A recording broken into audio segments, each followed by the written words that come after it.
പോലീസിന് പിന്നാലെ വനംവകുപ്പ് ഉദ്യോഗസ്ഥർക്കെതിരെ മർദ്ദന ആരോപണം. 5 വർഷം മുൻപ് വനംവകുപ്പ് ഉദ്യോഗസ്ഥരുടെ ക്രൂരമർദ്ദനത്തിന് ഇരയായെന്ന് മലപ്പുറം നിലമ്പൂർ സ്വദേശി ബൈജു ആൻഡ്രൂസ് മുഖ്യമന്ത്രിക്ക് പരാതി നൽകി. വനംവകുപ്പ് ഉദ്യോഗസ്ഥരിൽ നിന്ന് നേരിട്ട ദുരനുഭവം ബൈജു 24-ലൂടെയാണ് തുറന്നു പറഞ്ഞത്.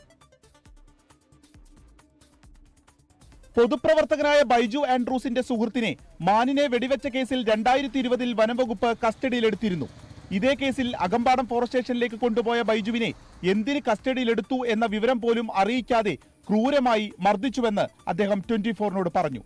അവരുടെ റൂമിൻ്റെ ഉള്ളിലേക്ക് തള്ളിയിട്ടിട്ട് ഒരു കട്ടിലിനകത്തോട്ട് കൊണ്ട് എന്നെ കട്ടിലേക്ക് മറിച്ചിട്ട് എന്നെ ഭയങ്കരമായിട്ട് ഉപദ്രവിച്ചിട്ടുണ്ട്. എൻ്റെ തലക്കടിക്കുകയും എന്നെ വളകടിക്കുകയും കുനിച്ചിരുത്തി എന്നെ എൻ്റെ മുതുകത്ത് ഇടിക്കുകയും ഒക്കെ ചെയ്തിട്ടുണ്ട്. ആ സമയത്ത് അവിടെ കിടന്ന ഒരു തടിക്കഷ്ണം ഉപയോഗിച്ചിട്ട് ഇവരെന്റെ തലയ്ക്ക് ഇടിക്കുകയും ഒക്കെ ചെയ്തിട്ടുണ്ട്. മർദ്ദിച്ച 3 വനംവകുപ്പ് ഉദ്യോഗസ്ഥർക്കെതിരെയും അകമ്പാടം ഫോറസ്റ്റ് സ്റ്റേഷനിലെ ഡ്യൂട്ടിയിലുണ്ടായിരുന്ന പോലീസുകാരനെതിരെയും നടപടി ആവശ്യപ്പെട്ട് മുഖ്യമന്ത്രിക്കും വനം മന്ത്രിക്കും ബൈജു പരാതി നൽകി. മർദ്ദിച്ചതിനെ തുടർന്ന് അന്ന് ബോധം പോയിരുന്നു. ശേഷം ഡോക്ടർ എത്തി മരുന്ന് നൽകി. കോടതിയിൽ പേടിച്ചിട്ടാണ് ഒന്നും പറയാത്തതെന്നും ബൈജു. ഒരു ജോലിക്കും പോകാൻ കഴിയാത്ത വിധം നിത്യരോഗിയായി മാറിയെന്നും അദ്ദേഹം വേദനയോടെ പറയുന്നു.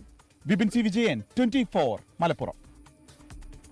ലോകത്തെവിടെയായാലും ഏത് സമയത്തും 24 വാർത്തകളും ഓഗ്മെന്റഡ് റിയാലിറ്റി പാക്കേജുകളും എക്സ്പ്ലെയിനറുകളും വിശദമായി കാണാൻ ഞങ്ങളുടെ യൂട്യൂബ് ചാനൽ നിങ്ങൾക്ക് സബ്സ്ക്രൈബ് ചെയ്യാം.